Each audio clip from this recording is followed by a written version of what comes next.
Hello everyone, welcome back to day 17 of beyond UI series, जिसके अंदर हम बात कर रहे थे कि आप अपने आप को एज ए यूएक्स डिजाइनर किस तरह से प्रमोट कर सकते हो, किस तरह से ग्रो कर सकते हो।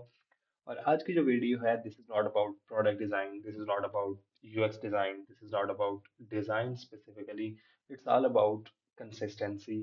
चाहे वो डिजाइनर हो, चाहे वो डेवलपर हो, चाहे वो प्रोफेशनल लाइफ में किसी भी तरह के कैरियर के साथ आप लिंक्ड हैं, तो this video is all about कि आप अपने आप को, अगर आप अपनी उस गोल के लिए कंसिस्टेंट रहते हो,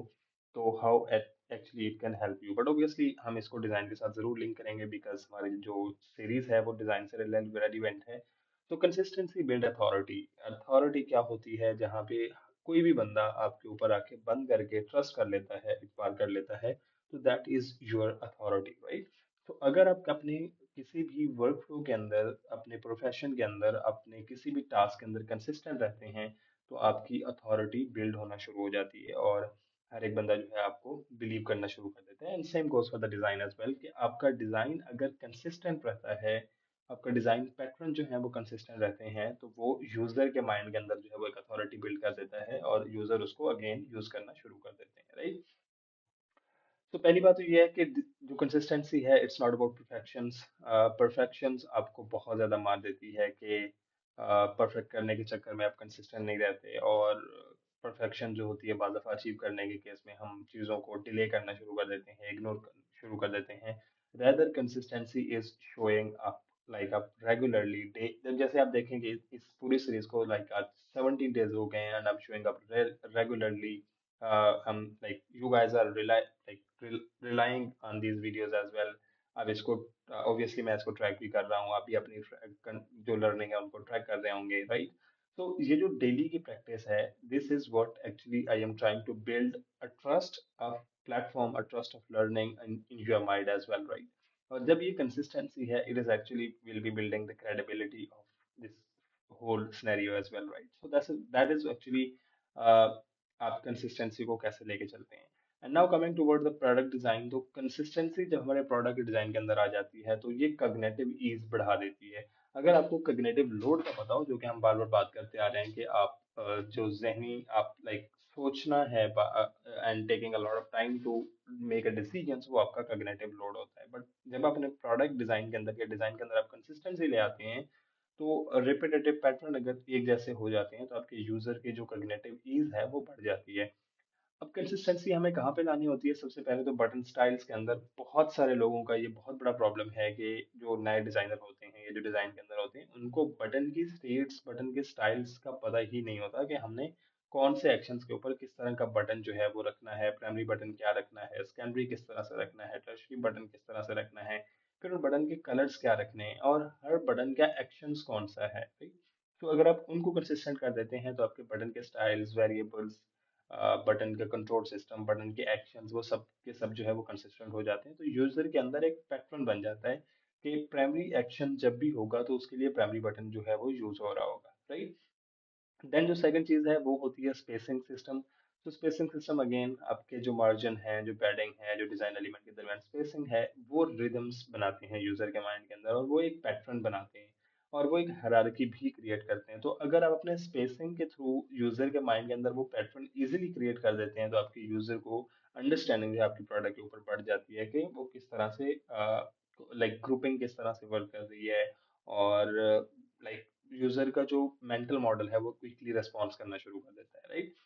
third is behaviour patterns. Again behaviour pattern का मतलब ये होता है कि आप आपके डिजाइन एलिमेंट का जो इंटरेक्शंस है वो किस तरह से जो है वो वर्क करेगा, और कितनी फेमिलियरिटी उस डिजाइन एलिमेंट के अंदर जो है वो मौजूद है। And last is tone of voice. Tone of voice is actually about the micro copy, कि आप जितनी भी हम पीछे बात कर चुके हैं डे 13 के अंदर, आई बिलीव, या डे 14 के अंदर, जहाँ पे ये मैंने बात की थी कि आप अपने यूजर को किस तरह से जो है ह्यूमन लैंग्वेज के अंदर इंटरेक्ट करते हैं, तो वो आपकी टोन ऑफ वॉइस होती है। तो अगर वो पूरे प्रोडक्ट के अंदर आप ह्यूमन वॉइस को यूज करेंगे, ह्यूमन नेचर को यूज करेंगे, instead of jargon, instead of technical terms, right? तो वो आपके यूजर के अंदर जो है वो एक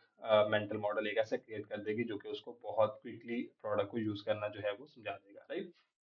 तो अगर आपका प्रोडक्ट रैंडमली चेंज होना शुरू हो जाता है, अपने प्रोडक्ट के अंदर कंसिस्टेंसी नहीं लाते, तो उससे आपके यूजर के अंदर एक कंफ्यूजन बिल्ड होना शुरू हो जाती है, ट्रस्ट जो है खत्म होना शुरू हो जाता है, उसकी जो एक्सपेक्टेशंस होती हैं यूजर की वो खत्म होना शुरू हो जाती हैं, और आपके सेकंड गेस यूजर जो होते हैं वो ड्रॉप होना शुरू हो जाते हैं, राइट। बट इन केस अगर आप प्रेडिक्टेबल बन जाते हैं, आप प्रेडिक्टेबल बाय कंसिस्टेंसी बन जाते हैं, लाइक यूजर के माइंड में ये पता चल जाता है कि नेविगेशन कैसे होनी है, बटन एक्शंस कौन से हैं, प्राइमरी ऑप्शन कौन से हैं, तो इससे यूजर के माइंड के अंदर कॉन्फिडेंस आना शुरू हो जाता है, और वो आपकी प्रोडक्ट को जो है वो एम्पावर करता है, rather देन कि वो फ्रस्ट्रेट होना शुरू हो जाए, राइट। तो प्रिडिक्टेबिलिटी जो होती है ये आपके यूजर के अंदर एक कंफर्ट जो है वो बिल्ड करना शुरू कर देती है, राइट।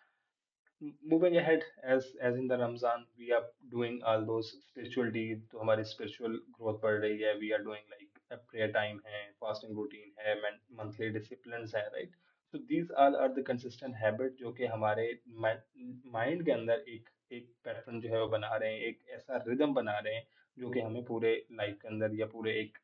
अकॉर्डिंग टू लाइक इस्लाम जो है वो हमें हेल्प करता है to to repeat those act, और उससे हमारा एक पूरा जो स्ट्रक्चर है वो बिल्ड होना शुरू हो जाता है, राइट। तो अगर आप अपने एज ए डिजाइनर या फिर एज ए प्रोफेशनल या जिस तरह से भी आप अपने पर्सनल रिफ्लेक्शन करना चाहें, तो you have to like guess कि आपने अपनी जो लाइफ है उसके अंदर आप लर्निंग के अंदर कितना डेडिकेट कर रहे हैं, रेगुलर टाइम टाइम आप कितना growing your skills your knowledge, आप कितना टाइम जो है वो दे रहे हैं, एंड देन आपका जो नॉलेज है आप जो लर्न कर रहे हैं उसको आप कितना पोस्ट कर रहे हैं, like either you are sharing your work with the world और not, right. So that is again much more important, because जब तक आप पब्लिक नहीं करेंगे, जब तक आप लोगों की नजरों में नहीं आएंगे, no one is going to get to know about you as at all, right. और थर्ड जो होता है वो होता है इम्प्रूविंग, लाइक जब आप पब्लिक करेंगे तो उसके ऊपर लोग जो है वो एक्टिवली फीडबैक देंगे, और खुद भी आप एक्टिवली फीडबैक ले रहे होंगे, तो वो आपको हेल्प करेगा to improve in your career as well, right. तो challenge is you have to build one system. वो सिस्टम क्या होगा कि आप लर्निंग हैं, क्रिएटिंग के अंदर हैं, शेयरिंग के अंदर हैं, डिजाइनिंग के अंदर हैं। तो you have to daily show up, you have to daily start like small, आप 10 मिनट का फोकस कर लें, आप कहीं पे भी एक छोटे से कमिटमेंट कर लें कितने टाइम के अंदर मैंने इस चीज़ को इम्प्रूव करना है, you then you are going to make it visible, and then you have to track your calendar और track your impact as well, कि आपको किस तरह से कंसिस्टेंट रहते हुए वो कितने ज़्यादा जो है जो इंटेंसिटी है उसको आप कितना कितना बीट कर रहे हो, और आप कितना ज़्यादा जो है वो लर्न कर रहे हो, और कितना ज़्यादा जो है वो ग्रो कर रहे हो, right. But keep in mind ये एक टाइम टेकिंग प्रोसेस है, और आपका टाइम इसके ऊपर ज़रूर लगेगा, but obviously you have to do this to build your career as well, as quickly as possible right away, right. So hopefully you guys learned something new today. In case if you did, please subscribe this channel, and I'll see you in the next video. Till then, goodbye.